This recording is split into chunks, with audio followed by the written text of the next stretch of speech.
الحمد لله رب العالمين والصلاة والسلام على سيد المرسلين وعلى آله وصحبه أجمعين أما بعد فأعوذ بالله من الشيطان الرجيم بسم الله الرحمن الرحيم أفرأيت من اتخذ إلهه هواه وأضله الله على علم وختم على سمعه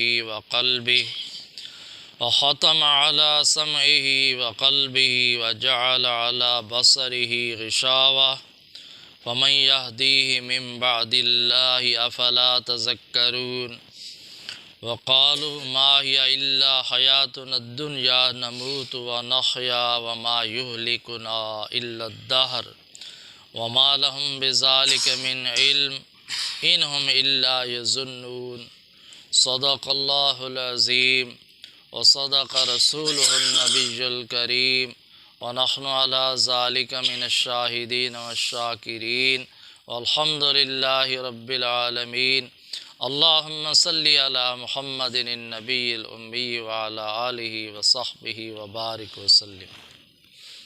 محترم بزرگوں اور دوستوں، عزیز بھائیوں، الحمدللہ میں نے آپ حضرات کے سامنے سورۃ جاثیہ کی 2 آیات کریمہ تلاوت کی ہیں۔ اللہ رب العالمین نے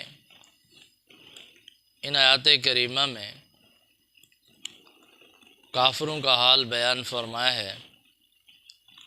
فرمایا افرأیت من اتخذ الہہ ہواہ، کہ آپ نے اس شخص کو دیکھا ہے جس نے اپنی ہوا کو، خواہشات نفسانی کو معبود بنا رکھا ہے، اس کی پیروی کر رہا ہے، اللہ اور اس کے رسول صلی اللہ علیہ وسلم کی اطاعت چھوڑ کر اپنے نفس کی اطاعت کر رہا ہے۔ یہ نفس کی عبادت ہے، یہ خواہشات نفسانی کی عبادت ہے۔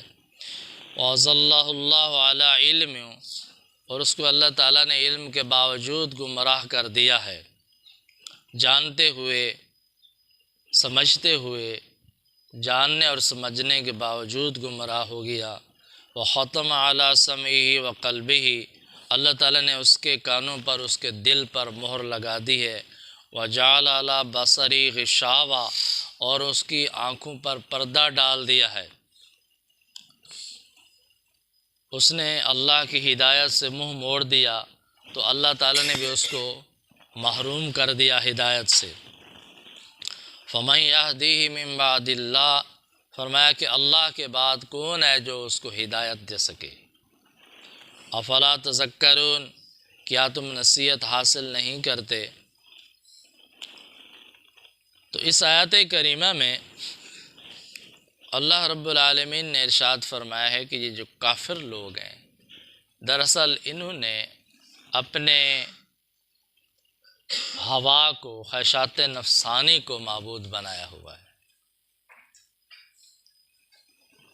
اس لیے یہ سب سے بڑے گمراہ لوگ ہیں۔ اگرچہ یہ آیت کریمہ کافروں کے بارے میں ہے، اللہ تعالیٰ فرمایا کہ علم کے باوجود، وَأَضَلَّهُ اللَّهُ عَلَىٰ علم، جاننے کے باوجود، سمجھنے کے باوجود اللہ تعالیٰ نے ان کو گمراہ کر دیا۔ اگرچہ یہ حالت کافروں کی بیان فرمائی گئی ہے کہ سمجھنے کے باوجود، جاننے کے باوجود وہ اللہ کا حکم نہیں مانتے، اللہ کی اطاعت نہیں کرتے، اپنے نفس کی اطاعت کرتے ہیں، تو یہ بہت بڑی گمراہی ہے۔ جہاں یہ آیت کریمہ کافروں کو نصیحت کر رہی ہے، وہاں یہ مسلمانوں کو بھی نصیحت کر رہی ہے۔ مسلمانوں کے لیے بھی سبق ہے، مسلمانوں کے لیے بھی نصیحت ہے، علم والوں کے لیے بھی نصیحت ہے جو علم کے باوجود عمل نہیں کرتے۔ انسان کو قرآن و حدیث کا علم ہو، احکام شریعت کا علم ہو، مسائل کا علم ہو، دین کا علم ہو، اسلام کا علم ہو، جانتا ہو، پہچانتا ہو، سمجھتا ہو کہ یہ حلال ہے، یہ حرام ہے، یہ جائز ہے، یہ ناجائز ہے، اس کے باوجود عمل نہ کرے تو یہ کتنی بڑی گمراہی ہے۔ جانتے ہوئے عمل نہ کرنا، احکامات کو جاننے کے باوجود ان پر عمل نہ کرنا، پتہ بھی ہے احکامات کا، علم بھی ہے، اس کے باوجود عمل نہ کرنا، یہ کتنی بڑی اللہ تعالیٰ کی ناراضگی ہے۔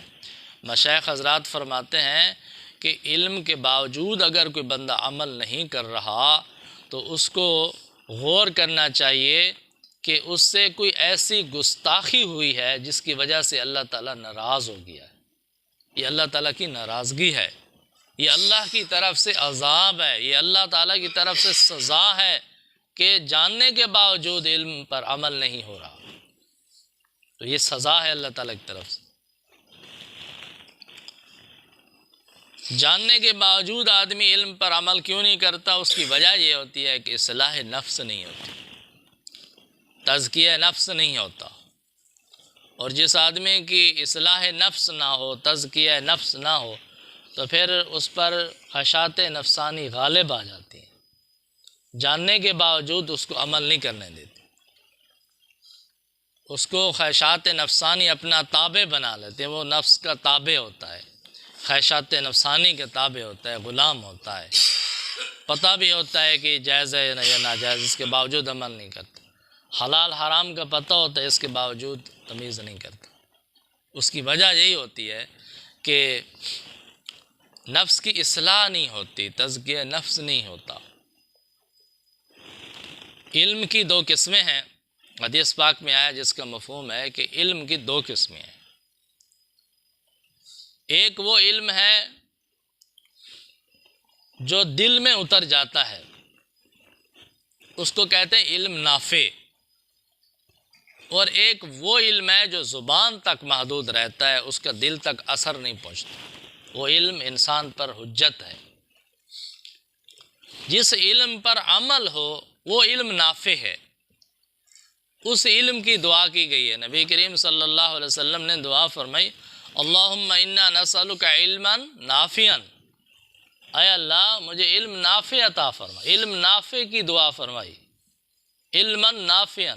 علم نافع وہ ہے جس علم پر عمل ہو، اور جس علم پر عمل نہیں ہے وہ تو انسان کے اوپر حجت ہے، وبال ہے، وہ تو اس کے لیے بہت اللہ کی طرف سے ناراضگی کا سبب ہے کہ تجھے علم بھی تھا، پتہ بھی تھا، اس کے باوجود تو نے عمل نہیں کیا۔ تو آج کا مسئلہ جو ہے نا جو ہمارا، وہ یہ ہے کہ ہمارے پاس دین کا علم تو آ چکا ہے لیکن اس پر عمل نہیں ہے۔ بہت تھوڑے لوگ ہیں جو اپنے علم پر عمل کرتے ہیں۔ علم پر عمل کرنے والے لوگ ضرور ہیں، ایسے لوگ موجود ہیں جو اپنے علم پر عمل کر رہے ہیں، قرآن و سنت کے مطابق زندگی گزار رہے ہیں، لیکن وہ بہت تھوڑے ہیں۔ آج کل مسلمانوں کی اکثریت جو ہے وہ اپنے علم پر عمل نہیں کر رہی، پتہ ہے احکامات کا، شریعت کا پتہ ہے، اس کے باوجود عمل نہیں کر رہے۔ اس کی وجہ یہ ہے کہ عمل کرنے کی جو قوت ہے، جو طاقت ہے نا، وہ نہیں ہے۔ علم تو ایک راستہ ہے، اور اس پر راستے پر چلانے کے لیے قوت چاہیے، وہ نہیں ہے۔ وہ قوت پیدا ہوتی ہے برکات نبوی صلی اللہ علیہ وسلم سے۔ جس طرح ظاہری علوم نبی کریم صلی اللہ علیہ وسلم کے قلب اطہر سے امت تک پہنچے ہیں، اسی طرح باطنی علوم برکات نبوی صلی اللہ علیہ وسلم بھی نبی کریم صلی اللہ علیہ وسلم کے سینہ اطہر سے سینہ بسینہ امت تک منتقل ہوئے ہیں، اور جس کے سینے میں برکات نبوی ہوں اس کا سینہ برکات نبوی سے منور ہو، روشن ہو، تو پھر اس آدمی کو عمل کی توفیق نصیب ہوتی ہے، علم پر عمل نصیب ہوتا ہے۔ تو مشائخ حضرات فرماتے ہیں کہ یہ جو ہم کہتے ہیں کہ لوگوں کے پاس بہت علم آ گیا ہے، جس علم پر عمل نہیں ہے در حقیقت وہ علم ہی نہیں ہے، وہ تو معلومات ہیں، وہ خبریں ہیں۔ خبریں جمع ہو جائیں، معلومات جمع ہو جائے، وہ تو ایسا ہے، بہت ساری خبریں جمع ہو گئیں، معلومات جمع ہو گئیں، لیکن اصل علم وہ ہے جس علم پر عمل ہو، اور حقیقی علم وہی ہے، علم نافع وہی ہے جس علم پر عمل ہو۔ اس لیے نبی کریم صلی اللہ علیہ وسلم نے دعا فرمائی اور امت کو سکھلائی، امت کو تعلیم دی، اللہم انا نسألک علما نافعا، اے اللہ ہمیں علم نافع عطا فرما۔ تو انسان کے اندر جو نفس ہے اس کی اگر اصلاح ہو جائے، اس کا تزکیہ ہو جائے تو پھر علم پر عمل نصیب ہوتا ہے۔ جب تک نفس کی اصلاح نہ ہو، تزکیہ نہ ہو، علم پر عمل نصیب نہیں ہوتا۔ اگر عمل ہو جائے اس عمل میں اخلاص نصیب نہیں ہوتا۔ علم پر عمل، عمل میں اخلاص نصیب ہوتا ہے تزکیہ نفس سے، اصلاح نفس سے، کیونکہ انسان کے اندر جو یہ نفس موجود ہے، خواہشات نفسانی، یہ سب سے بڑا دشمن ہے انسان کا، اور بہت خطرناک دشمن ہے۔ ایک حدیث پاک کا مفہوم ہے، نبی کریم صلی اللہ علیہ وسلم نے ارشاد فرمایا صحابہ رضی اللہ تعالیٰ عنہم کو کہ اس رفیق کے بارے میں، اس ساتھی کے بارے میں تمہارا کیا خیال ہے؟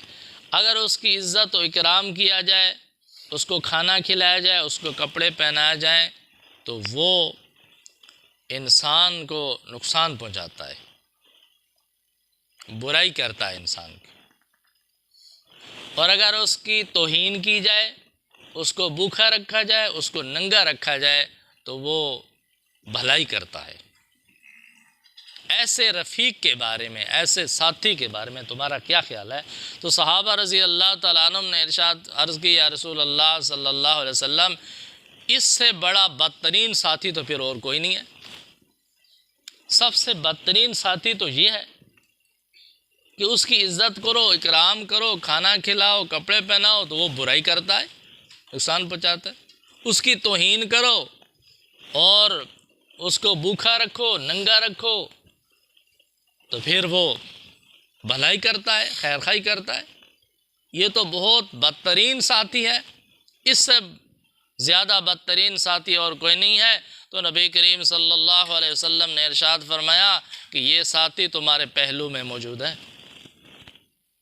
ہر آدمی کے پہلو میں یہ ساتھی موجود ہے، یہ بدترین ساتھی، خطرناک ترین ساتھی ہر آدمی کے ساتھ موجود ہے، کہ اس کی عزت کرو، اس کی بات مانو، اس کی خواہشات پوری کرو، تو یہ عذاب کا ذریعہ ہے، یہ گمراہ کرتا ہے، یہ نقصان پہنچاتا ہے، برائی کی طرف لے کے جاتا ہے۔ اگر اس پر کنٹرول کرو، اس پر قابو رکھو، اس کو لگام لگاؤ، تو پھر یہ انسان کے لیے بھلائی کا سبب ہے۔ تو یہ جو نفس ہے، اس کی مختلف حالتیں قرآن کریم نے بیان فرمائی ہیں۔ اس نفس کی ایک حالت ہے، جیسے قرآن کریم نے فرمایا کہ نفس امارہ، دوسری حالت اس کی ہے نفس لوامہ، اور تیسری حالت اس کی ہے نفس مطمئنہ۔ اگر اس کی اصلاح نہ ہو تو پھر یہ نفس امارہ ہے۔ تو نفس امارہ کے متعلق تو حکم ہے کہ یہ انسان کو برائی کا حکم کرتا ہے، اس کا کام ہے برائی کی دعوت دینا، برائی پر ابھارنا ہے، گناہوں کی طرف لے جانا ہے۔ تو جس آدمی کا نفس امارہ ہے، وہ انسان کو نیکی کی طرف نہیں آنے دیتا، ہر وقت برائی کی طرف اس کو لگائے رکھتا ہے۔